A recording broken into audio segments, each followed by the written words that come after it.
Hi guys, I'm David with Media Unlocked, and today we're going to be going over the 5D Mark II walkthrough. Now I've done one for the Canon T2i, I've done one for the Canon T3i, and now it's time to do the 5D Mark II.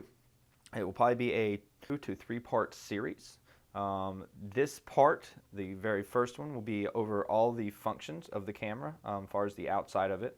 So we're going to go over all the buttons here, we're going to go over the dial mode, how to put your battery in, how to take out your CF card, how to take your lens off, and then all the buttons on the actual body. And then in part 2, we'll kind of dive into the menu system a little bit more in depth and kind of explain the menu system. And after that's done, we'll probably jump a little bit into the video section, which the video system on the Mark II is pretty easy to go over, so it will be a pretty short video for part 3. So let's dive right into this. I guess the first thing I want to go over is just the really basic stuff that everyone should know, but if you don't, it's a good time to learn it. So what we're going to do is we're going to pop over to the right side of the camera here. As you notice, this is I've got a little door here. Inside the door is your CF card, where you just hit that little button right here, and you pop this out, and there you go. And you can pop it right back in. So that's where you put your CF card. Now if we jump over to the bottom, you got your battery compartment here and your tripod piece here if you need to connect anything in there to the bottom. You just pop your battery out right here. And then if you ever need to take out your battery door, there's a little thing right here, and you just pull this back. And it's kind of hard to do with one hand. And then you can take your battery door out. So let me just pop this back in real quick. And let's jump to the front of the camera. All right, we'll back up here a little bit and refocus. All right, so next are going to be these two buttons right here. This bottom button is your depth of field button. So if you ever are shooting and you need to get a depth of field, hit that button. It's going to help you out with that. And this button right here, this button actually, you push that down and then you can pull your lens off. Pretty simple. Now if you notice, I have a red dot and I have a red dot on my lens, so I'm going to connect the two red dots and snap back in. If you have a lens with a white dot, it will not work on a full frame camera. So jumping over to the side here, this one's pretty easy. You have your flash control, your plunger, and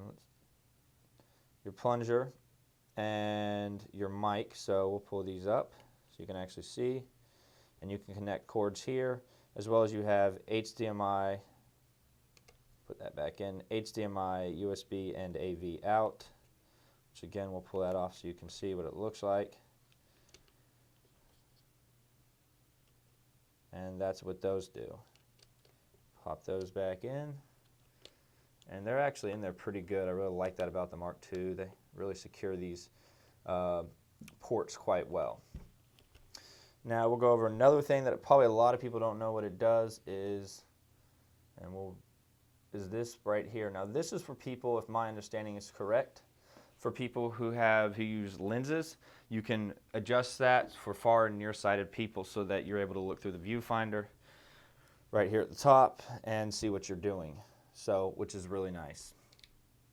Now let's set all this back up and we'll go over our dial system here.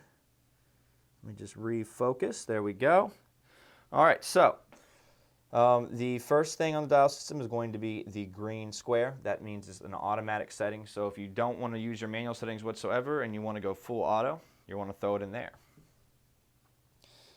Next is your creative mode, another automatic setting. So this is going to be an automatic setting with a creative mode. So very similar to the original automatic setting.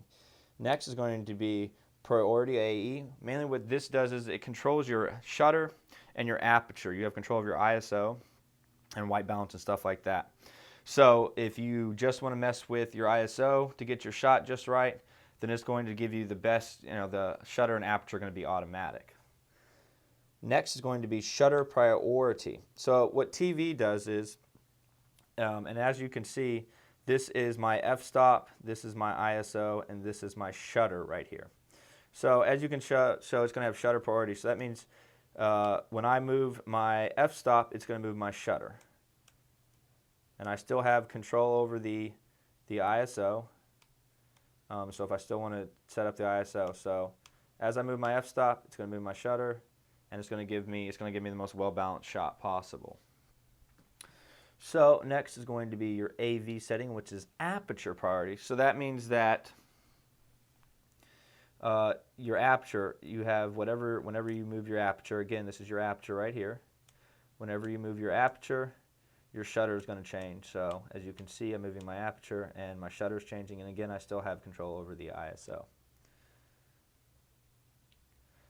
The M mode is full manual, so I'm able to do everything with the M mode. As you can see, I will be able to control shutter, aperture, and ISO, which is really, really nice. And then last, well, I guess not really the last functions, but the last functions that I use is going to be, as you can see, it says B, which stands for bulb mode, and that is for dropping your shutter down to where, actually I can physically show you. I'm going to hold this down. So it's really bright out today, or it's really bright in this room, so holding it down right now and then letting it up, it's going to be a super over contrast shot. Now if you're outside, it's really dark, you're trying to do Christmas lights, let's say, or some type of lighting at night, the bulb mode is going to be your best way, because what bulb does is it captures information, the light, and as the light comes, it's going to capture that light. The problem is you get really blurriness with it. So when you shoot in bulb mode, you want to make sure you're not having your hand set up here. You want to be off the camera, like a plunger or something. You want to be off the camera shooting it, because if you're got your hand on here and you're trying to hold it down, and then let's say I hold it down for 3 seconds and let it up, just that little bit could cause enough shake to cause your shot to be really blurry. It's also how a lot of people at nighttime, if you've ever seen like a bunch of cars that are going down like a street or something, and it's just like a streak of light from where the cars are at, a lot of times people use bulb mode to get that, because the bulb mode catches the light, the headlights and the brake lights, but the cars are moving so fast it doesn't actually capture the cars if you're holding the bulb mode down long enough. So that's kind of how you do a shot like that. All right, so next is going to be the functions up here. Now you've got a few buttons, as you can see. This one is your metering mode and white balance. So if I hit here, I can use my dial and I can change my metering mode depending on which one I want to use. I also can do my white balance. Now the white balance, it doesn't say it like your newer cameras do, so it's a little bit frustrating. So we're going to go over all of these. So you have your auto white balances first. And we gotta hit the white balance, and then we'll use the dial down here, and that one is going to be your daylight. So your daylight will be this white balance. The next one will be your shade, approximately at 7,000K. The next one will be cloudy, set at approximately 6,000K. The next one is going to be tungsten lighting. So if you're in a tungsten lighting setting, you can use this function. And that's set for like 32K. Next is going to be white fluorescent lighting, set at approximately 4,000K. Next would be flash. That's going to be your flash, and then the last one will be custom. So that's what all of those stand for. And I'll go over them one more time with you guys real quick, just so you have them down. So the first one's going to be auto white balance. Second will be daylight, shade, cloudy, tungsten lighting, white fluorescent lighting, flash, custom, and an auto white balance. Next is going to be your AF drive. And if you notice down here, it's single shot, multiple shot, timed or wireless shot, and then a timed wireless shot. And I'll show you another way to change those here in a minute. Next is going to be your ISO, and your ISO is going to be down here, as well as your bracketing is going to be down here. So you use the dial down here or the wheel up here to control that. Again, we're still setting bulbs, so we'll go back to manual settings.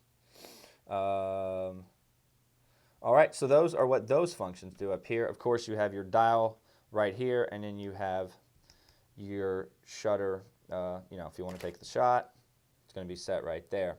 So now what I'm going to do is I'm going to reposition the camera to show you the whole back side of this, and we're going to go over the functions of the back of the 5D Mark II.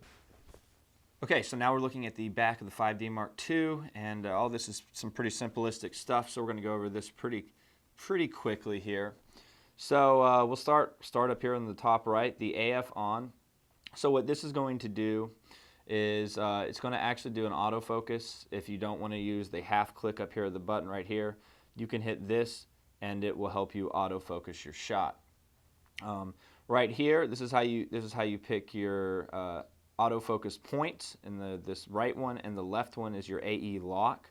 So if you want to do your autofocus points, turn this on real quick, and so as you can see that, I'm going to hit this left one right here, and then I can use the dial and I can pick which autofocus point I would like to use. So, and we'll brighten this up a tad bit for you, so you can see the different autofocus points. So, and then again, this left one is for your AE lock. Next, you have your, I guess we could go your on and off button here. Of course, I've got it on, and I always keep it on the very top on. This allows you to use your dial. If you just do it with just the middle one, you don't have control over your dial. I love that dial, so I think this is probably one of the coolest things ever. It makes life so much easier having this dial. So I always put it on the on button, pushing up to the dial. As well, you can do this, and then you can go in here and you can use this to actually do control stuff as well. So if you want to control something, let's say I want to change my auto white balance, I just hit the dial up here at the top wheel, not the dial up at the top, not the actual wheel right here, and this will allow me to pick. And I guess the K function for the white balance is actually your color temperature, so I might have skipped that one earlier.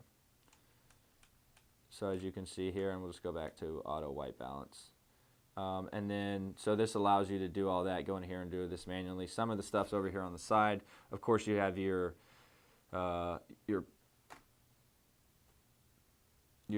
view button here, so if you actually want to see the live view, you can hit this button right here, turn it back off, no live view's back on.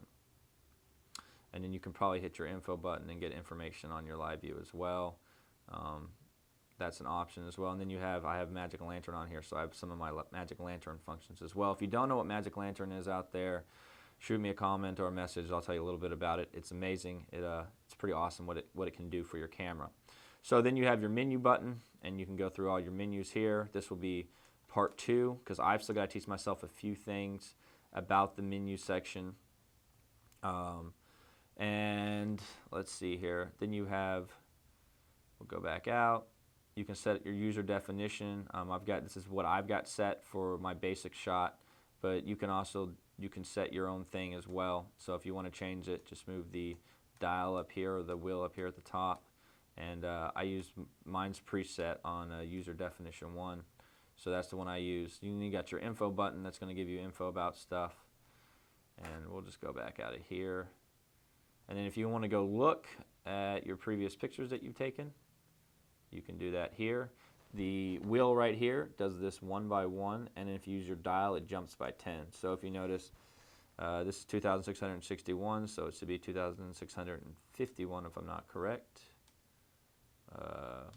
Well, let's see here. Jump forwards. And then as you can see, it's jumping by 10 photos at a time instead of 1. And you can go in and change that in the menu, I believe. And then if you want to delete something, you have, of course, your delete button here. And then for you Magic Lantern users, you've got the hidden functions, hidden menu functions for you Magic Lantern users out there. One more thing I did not talk about that I don't want to skip over, that I somehow almost did skip over, was your dials up here at the top. And let me refocus so you guys can see them a little bit better. You have your Custom 1, Custom 2, and Custom 3 settings. Now, I honestly don't use them, nor I've read the manual on them, and I'm not 100% positive how they work. But pretty much you can set your custom settings. You can set it into your custom settings here. And then, so like Custom 1, I can go into Menu, and let me scroll all the way over to this right here. So this is my Custom 1, and then I can set my stops. I have a couple different options. And So as you can see, I can wheel through them, and I have some different stops and different settings I can do with my custom settings, and I can go in and turn stuff on and off. I can be very specific, so how I want to do my stops and everything. So if anybody understands, or anybody has a 5D Mark II and understands the custom settings thoroughly, I'd really appreciate someone to shoot me a message kind of explaining it, because there's not a lot of information on the internet about it, and I honestly don't want to sit here and try to teach you guys something, one, I don't use, and two, I really don't 100% understand how it works. So it'd be awesome if someone would send me a message explaining it to me, so that in part 2 I can kind of go over it in a little bit more in depth. So far, this is the only part of the camera that's kind of confused me a little bit. I've only had this camera for 2 weeks, and this is my first full frame camera that I've ever owned. Other than that, I've always owned a Rebel series. So that is part 1 of the 5D Mark II walkthrough. Of course, we got part 2 and part 3 coming up here soon. If you guys have any questions or comments, leave the comments, shoot me a message if you've got any questions or anything. As well, check us out on Facebook at DAVIDDIMAGE and Twitter at Media Unlocked. We'll catch you guys next time, and I hope that this helped you guys out a little bit.